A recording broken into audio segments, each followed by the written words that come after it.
அவுது பில்லாஹி மினஷ் ஷைத்தானிர் ரஜீம் பிஸ்மில்லாஹிர் ரஹ்மானிர் ரஹீம்.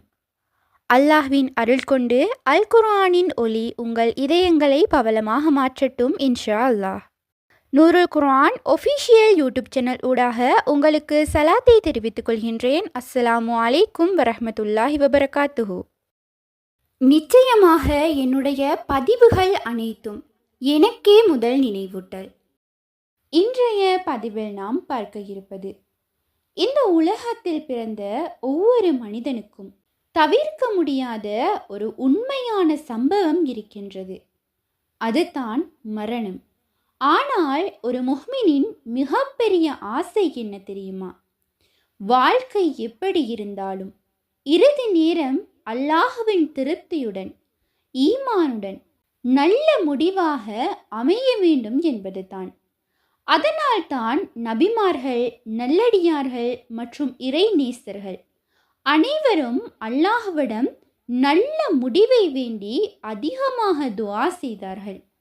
நாமும் ஒவ்வொரு நாளும் நம்முடைய இறுதி நிலையை நன்றாக அமைய அல்லாஹ்விடம் துஆ கேட்க வேண்டும். இவ்வாறாக இன்று நாம் பார்க்க போகும் இந்த அழகிய துஆ, அல்லாஹ்விடம் எனக்கு நல்ல முடிவை தந்தருள்வாயாக என்று கேட்கக்கூடிய மிகச்சிறந்த துஆக்களில் ஒன்றாகும். இந்த சிறிய துஆவை இன்ஷா அல்லாஹ் மனப்பாடம் செய்து தினமும் ஓதுங்கள்.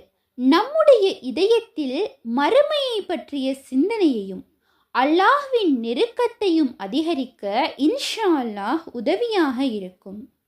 இன்ஷா அல்லாஹ் அப்படியானால் இந்த அழகிய துஆ என்ன, அதனுடைய அர்த்தம் என்ன, அதை எப்போது ஓதலாம் என்பதை ஒன்றன் பின் ஒன்றாக பார்க்கலாம். இந்த துஆவின் மூலம் நாம் அல்லாஹ்விடம் கேட்பது வெறும் மரண நேரத்தில் மட்டும் நல்ல நிலையை வேண்டுவதல்ல, மாறாக அந்த நல்ல முடிவை நோக்கி செல்லும் ஒரு நல்ல வாழ்க்கையையும் நாம் கேட்கின்றோம். உதாரணமாக, சிலர் வாழ்க்கையில் பல தவறுகள் செய்து கொண்டிருந்தாலும் ஒரு நாள் அல்லாஹ் அவர்களுக்கு ஹிதாயத் கொடுத்து தொழுகையை பேணும் நல்லடியார்களாக மாற்றிவிடுகின்றான். இது நல்ல முடிவுக்கான ஒரு ஆரம்பமாகும். சிலர் கடைசி நேரம் வரை குர்ஆன் ஓதிக்கொண்டோ, திக்ர் செய்து கொண்டோ அல்லது அல்லாஹ்வை நினைத்து கொண்டோ உயிரை பிரிக்கின்றார்கள்.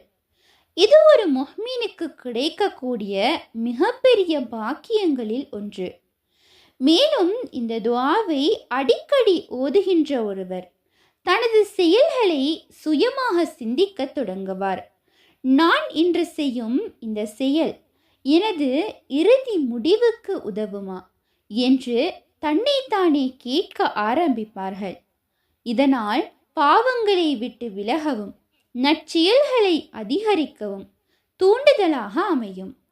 அதேபோல் குடும்பத்தில் நல்ல ஒற்றுமை, பெற்றோர்களின் திருப்தி, மக்களின் நன்மதிப்பு, இறை வழிபாட்டில் உறுதி போன்ற பல நன்மைகளும் ஒரு நல்ல முடிவை நோக்கி மனிதனை வழிநடாத்தும்.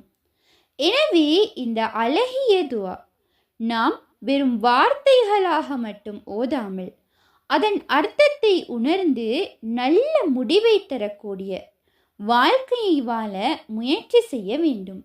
இந்த அழகிய துஆ ஒரு முஹ்மின் தனது வாழ்க்கையின் மிக முக்கியமான தேவையை அல்லாஹ்விடம் கேட்கும் ஒரு துஆவாகும்.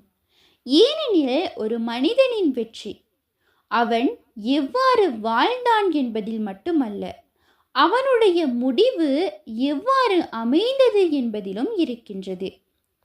இந்த துஆவை அடிக்கடி ஓதுவதன் மூலம் நல்ல முடிவை பெற வேண்டும் என்ற எண்ணம் நமது உள்ளத்தில் வலுப்பெறும். அதனால் தொழுகை, குர்ஆன் ஓதுதல், திக்ர் செய்தல், பெற்றோர்களுக்கு நன்மை செய்தல் போன்ற நல்லமல்களை அதிகரிக்கும். மேலும் இந்த துஆ மனிதனுக்கு பாவங்களை விட்டு விலகும் உணர்வை ஏற்படுத்தும். இன்று எனக்கு மரணம் வந்தால் நான் அல்லாஹ்வை சந்திக்க தயாராக இருக்கின்றேனா என்ற சிந்தனையை உருவாக்கும். இந்த துஆவை மனமுருகி ஓதுபவர்களுக்கு இறுதி நேரத்தில் ஈமான் உறுதியாக இருக்கவும், ஷைத்தானின் வழிகேட்டிலிருந்து பாதுகாப்பு கிடைக்கவும், அல்லாஹ்வின் அருள் கிடைக்கவும் இது ஒரு நம்பிக்கை துஆவாக இருக்கின்றது. இவ்வாறாக நமது முடிவை நல்ல முடிவாக மாற்றித்தரக்கூடிய அந்த அழகிய துஆ என்ன என்பதை இப்போது நாம் பார்க்கலாம். اللهم إني أسألك حسن الخاتمة. اللهم إني أسألك حسن الخاتمة. யா அல்லாஹ், எனக்கு நல்ல முடிவை, நல்ல இறுதி நிலையை அருள்வாயாக. அதாவது இந்த துஆ மிகவும் சிறியதாக இருந்தாலும் இதன் அர்த்தம் மிகவும் ஆழமானது.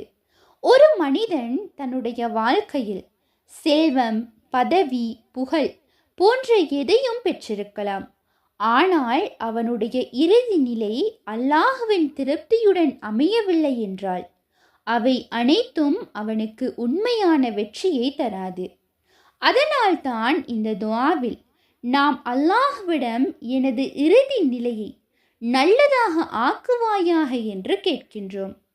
உதாரணமாக, ஒரு மனிதன் வாழ்க்கையில் பல சோதனைகளை சந்தித்தாலும் தொழுகையை பேணி அல்லாஹ்வை நினைத்து வாழ்ந்து இறுதியில் ஈமானுடன் மரணித்தால் அது ஹுஸ்னுல் ஹாத்திமா எனப்படும் நல்ல முடிவாகும். அதேபோல் ஒருவர் தனது இறுதி நேரத்தில் கலிமாவை மொழிந்தபடி அல்லது குர்ஆனை ஓதியபடி அல்லாஹ்வை நினைத்தபடி உயிர் பிரிந்தால் அது அல்லாஹ் வழங்கும் மிகப்பெரிய அருட்கொடைகளில் ஒன்றாகும். இந்த துஆ நமக்கு ஒரு முக்கியமான பாடத்தை கற்றுத்தருகின்றது. அதாவது, நல்ல முடிவை விரும்புகின்றோம் என்றால் நல்ல வாழ்க்கையையும் நாம் வாழ வேண்டும் என்பதே அந்த பாடமாகும். ஏனெனில் நல்ல முடிவு என்பது நல்ல செயல்களின் பலனாக அல்லாஹ் வழங்கும் ஒரு மகத்தான அருள். இன்ஷா அல்லாஹ் இந்த துஆவை குறைந்தபட்சம் 3 முறை, 7 முறை அல்லது 10 முறை ஓதுவதை ஒரு வழக்கமாக கொண்டால் மிகவும் சிறப்பானதாக இருக்கும். அதாவது, ஒவ்வொரு தொழுகைக்கும் பிறகும் காலை மற்றும் மாலை நேரங்களில், உறங்கச் செல்லும் முன், துஆக்கள் ஏற்றுக்கொள்ளப்படும் நேரங்களான தஹஜ்ஜத் நேரத்தில், ஜும்மா நாளில் அதிகமாக ஓதிக்கொள்ளலாம். ஏனெனில் ஒரு முஹ்மினின் மிகப்பெரிய வெற்றி நல்ல முடிவை பெறுவதில் தான் இருக்கின்றது. அதனால் இந்த துஆவை நமது அன்றாட வாழ்க்கையின் ஒரு பகுதியாக மாற்றிக்கொள்வோம். அல்லாஹ்விடம் கையேந்தி, யா அல்லாஹ், எனது வாழ்க்கையையும் நல்லதாக ஆக்குவாயாக, எனது இறுதி நிலையையும் ஈமானுடனும் உன் திருப்தியுடனும் அமைத்தருள்வாயாக என்று மனமுருகி வேண்டுவோம். அல்லாஹ் நம் அனைவருக்கும் ஹுஸ்னுல் ஹாத்திமா எனும் நல்ல முடிவை அருள் புரிவானாக. ஆமீன். இந்த பதிவானது உங்களுக்கு பயனுள்ளதாக இருப்பின் அல்ஹம்துலில்லாஹ் என்று கமெண்ட் செய்யுங்கள்.